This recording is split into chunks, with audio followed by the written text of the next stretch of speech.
Hello hi friends, welcome back to our channel. Okay friends, next upcoming videos అందరికన్నా ముందుగా చూడాలి అనుకుంటే మా ఛానల్ మొదటిసారిగా చూస్తున్నట్టయితే ప్లీజ్ సబ్స్క్రైబ్ చేయండి. పక్కనే ఉన్న బెల్ ఐకాన్ని క్లిక్ చేయండి. ఇప్పుడు మనం వీడియోలోకి వెళ్ళిపోదాము.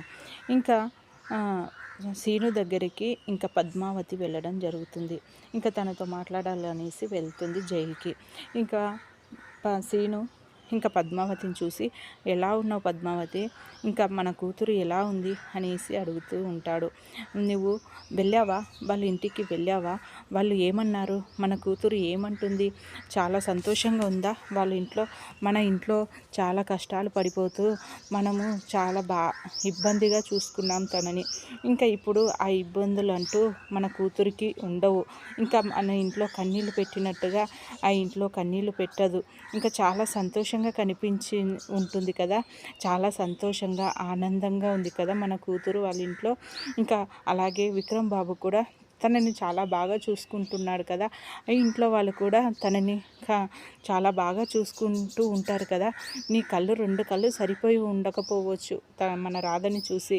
చెప్పు పద్మావతి, నేను ఇన్ను మాట్లాడుతున్నాను, నువ్వేమీ మాట్లాడడం లేదేంటి అనేసి ఇంకా సీనయ్య అడుగుతూ ఉంటే, అవునండి మీరు అన్నట్టుగా మన కూతురు నిజంగా చాలా సంతోషంగా ఉంది, నాకు రెండు కళ్ళు సరిపోలేదు అనేసి అంటే, నేను చెప్తున్నాను కదా, అందుకే నేను చూడలేకపోయినా తను ఇక్కడికి వచ్చినప్పుడు తన ముఖంని చూసే నేను కనిపెట్టాను, తను చాలా సంతోషంగా ఉంటుందనేసి, అందుకే ఒకసారి వెళ్ళి నువ్వు కూడా చూసిరా అని చెప్పేసి అన్నాను అనేసి అంటూ ఉంటే, అవునండి అక్కడికి వెళ్ళాక కానీ నాకు తెలియలేదు, నేను ఇక్కడ ఉండి నీలాగే అనుకున్నాను అనేసి పద్మావతి అంటుంది. ఆ మాట విన్న సీనయ్య, ఏమంటున్నావు పద్మావతి, నేను ఇక్కడ ఉన్నట్టుగా అనుకోవడం ఏంటి, అక్కడికి వెళ్ళాక చూడడం ఏంటి, అసలు ఏమైంది అనేసి అంటే, ఏముంటుందండి, మన కూతురు మన దగ్గర ఉన్నప్పుడు చాలా సంతోషంగా ఉండేది, కానీ ఆ ఇంటికి వెళ్ళాక ఆ ఇంట్లో పడుతున్న కష్టాలు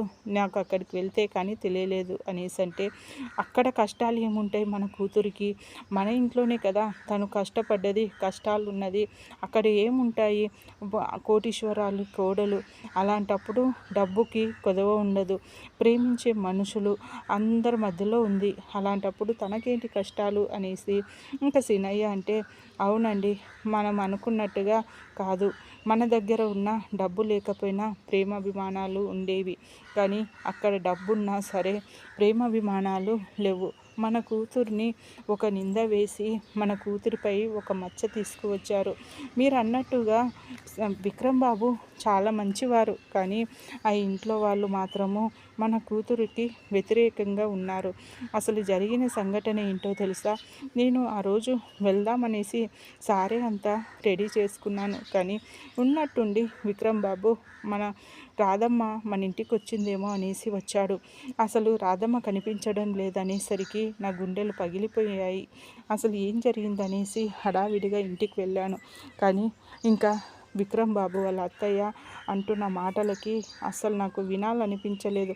ఆ క్షణంలో నేను చనిపోతే బాగుండు, నా కూతురి మీద అంత పెద్ద నిందలేంటి అనిపించింది అనేసి ఇంకా పద్మావతి అంటే, అసలు ఏం నిందలు, మన మన రాధమ్మ ఏం తప్పు చేసిందని, మన రాధమ్మ ఎలాంటిదో మనకి తెలుసు కదా అనేసి అంటే, అలాంటి తప్పు చేసే అమ్మాయి కాదు అనేసి సీనయ్య అంటూ ఉంటే, అవును మన కూతురు ఏంటో మనకి మాత్రమే తెలుసు, కానీ ఆ ఇంట్లో వాళ్ళకి తెలియదు కదండి. అక్కడ జరిగింది ఏంటంటే, ఇంకా దుర్గా అంట మన కూతుర్ని కాలేజీలో ప్రేమించాడంట, వాడు వెంట పడుతూ ఇప్పుడు వాళ్ళ ఇంటికి వెళ్ళాడు. వాళ్ళ ఇంటికి వెళ్ళి ఇంకా తనని పెళ్లి చేసుకుంటాననేసి, ఇంకా రాధమ్మ తనని ప్రేమించిందని, ఇష్టపడ్డదని లేనిపోని నిందలు వేశాడు. ఆ నిందలు విక్రమ్ బాబు వాళ్ళ అత్తయ్య నమ్మేసి ఇంకా తనని చాలా మాటలు అనేసింది.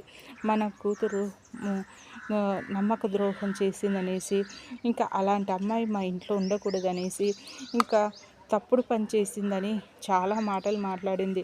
కానీ విక్రమ్ బాబు అదంతా కాదని, అదంతా అబద్ధం అనేసి నిరూపించాడు. మన అమ్మాయిని కిడ్నాప్ చేస్తే ఆ దుర్గా, ఇంకా మన విక్రమ్ బాబు వెళ్ళి మన అమ్మాయిని ఇడిపించి ఇంటికి తీసుకువచ్చాడు. తన పైన పడ్డ నింద, ఆ పెద్ద మచ్చని తుడిచేశాడు. నేను మన ఇంటికి రమ్మని రాధమ్మని అడిగాను, కానీ రాధమ్మ విక్రమ్ బాబు అక్కడ ఉన్నాడు కాబట్టి తనని కంటికి రెప్పలా చూసుకుంటాడనేసి, ఇంకా ముఖ్యంగా నాన్న స్థానంలో విక్రమ్ బాబు ఉన్నాడనేసి, నాకు బాధలు కష్టాలు వచ్చినప్పుడు నాన్నే గుర్తు వచ్చేవాడు, కానీ ఇప్పుడు విక్రమ్ బాబు గుర్తుకొస్తున్నాడనేసి నాకు ధైర్యాన్ని నమ్మకాన్ని ఇచ్చింది మన రాధమ్మ. అందుకనేసి తనని అక్కడే వదిలేసి వచ్చానండి. కానీ రాధమ్మ బాగానే ఉంది, కానీ ఇంట్లో వాళ్ళు కాస్త తనని ఇబ్బంది పెడుతూ ఉన్నారు. కొన్ని రోజులైతే తను కూడా సర్దుకుంటుందనేసి అనుకుంటున్నాను అని ఇంకా పద్మావతి చెప్తే, నిజమే పద్మావతి, తను అక్కడే ఉండాలి, ఎందుకంటే తను చేరాల్సిన చోటకి చేరింది ఇంకా అనేసి, ఇంకా సీనయ్య అంటే ఏమంటున్నారండి నాకు అర్థం కాలేదు అనేసి పద్మావతి అంటుంది. దాంతో అవును, నేను నీకు ఒక నిజం చెప్పాలి పద్మావతి, కానీ ఇన్ని రోజులు నా గుండెల్లో దాచుకున్న నిజాన్ని ఈరోజు నేను నీతో చెప్పాలనుకుంటున్నాను, కానీ ఈ విషయాన్ని ఎప్పటికీ నువ్వు రాధమ్మకి తెలియకూడదు అనేసి అంటే, ఏంటది నిజం అనేసి అంటూ ఉంటే, ఇంకా రాధమ్మ మన కూతురు కాని సంగతి మనకి తెలిసిందే. అవునండి, మన కన్న కూతురు కాదని నేను ఎప్పుడూ అనుకోలేదు, నా కన్న కూతురు కన్నా ఎక్కువగా చూసుకున్నాను.